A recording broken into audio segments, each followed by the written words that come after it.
Hello, my fellow sappers.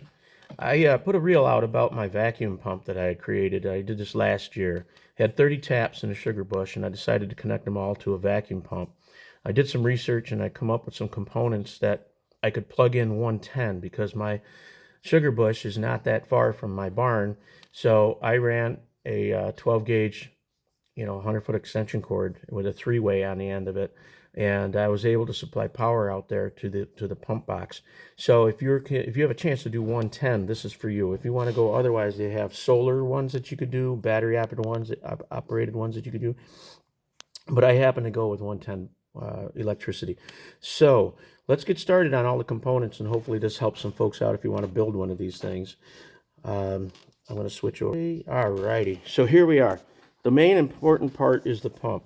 Now, I researched a little bit and found this one online, and it happens to be a Wee Wood Day, and it happens to be a 4-gallon per minute pump.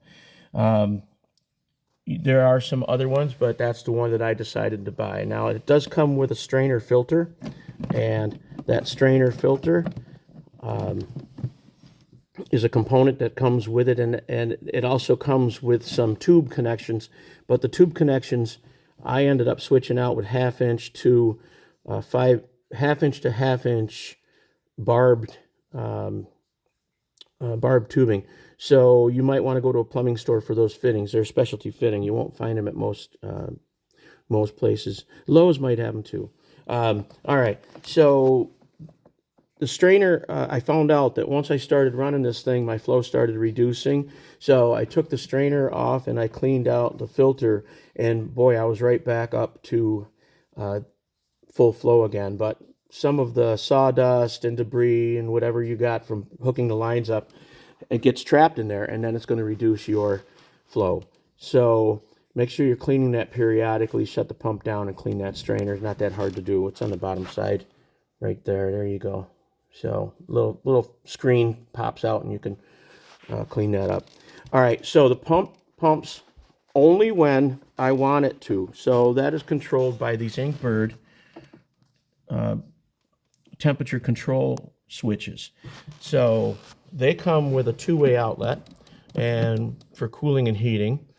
I have this on cooling setting, and what's going to happen is I have not only the switch plugged into that, but I have a solenoid valve plugged into that. So they work together simultaneously. What happens is when the temperatures get to about 34 degrees, I could set that and program it outside because it has an external thermostat, external thermocouple.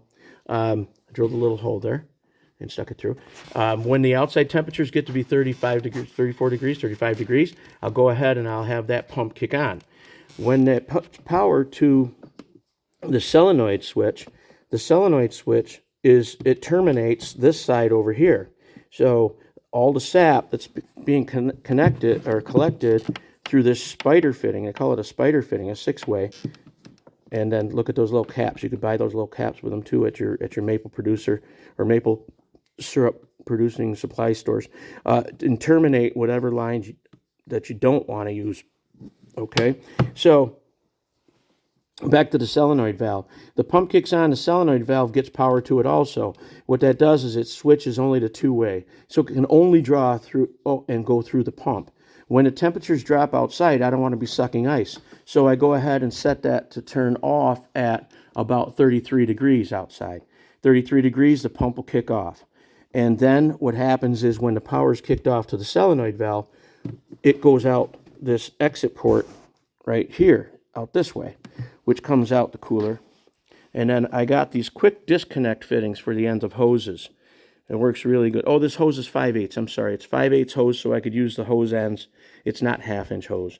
All right? And these, you just press them in, you connect your other part, and it's very easy to run tubing over to a collection bin. All right. Brass T. And then my vacuum gauge is put on right there. I could tell how much power I'm getting. If it starts to go down or whatever, we got a leak in the lines. Oh, and when you run one of these, you're going to have to run a line into the collection bin, the bucket or barrel or whatever you're collecting your sap in. This right here is a recycling line, and it comes back in the same way as from the trees, okay? But it's going to recycle sap that's in the bottom of your container. You have to have that in order for the pump to work properly. Otherwise, those diaphragms won't. It has to have something to suck right away, or it will. You'll burn up your pump. So a recycling line needs to be put in also.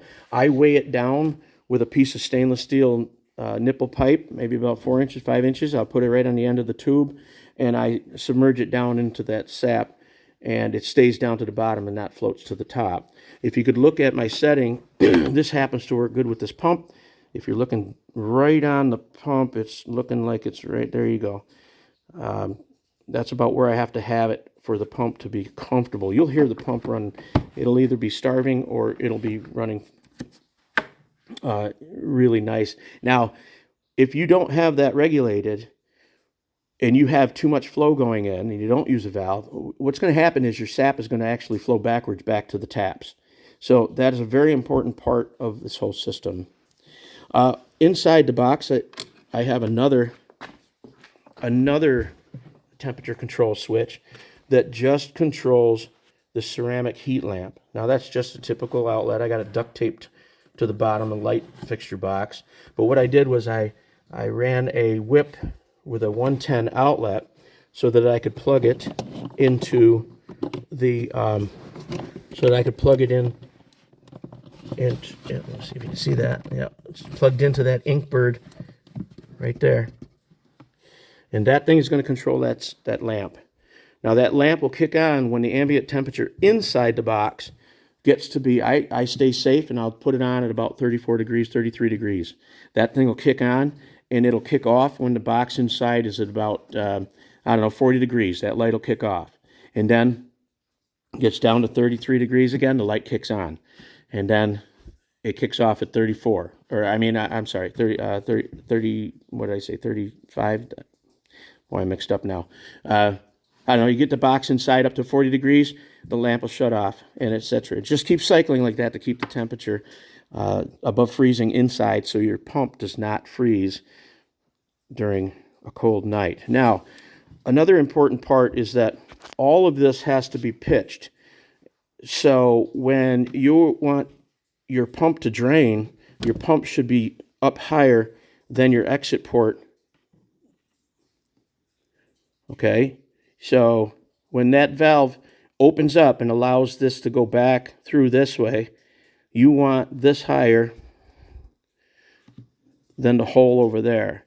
That way, all the liquid inside the pump will go ahead and drain right out. And then you won't freeze your line anyway.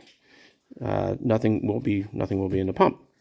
Okay, so I also put in a 110 electrical cord with a 3-way, and that'll allow me to plug both of my temperature control switches into that, and bam, she's running on her own, and I don't have to babysit and plug it in and unplug it. So anybody wants to has a question with this, let me know.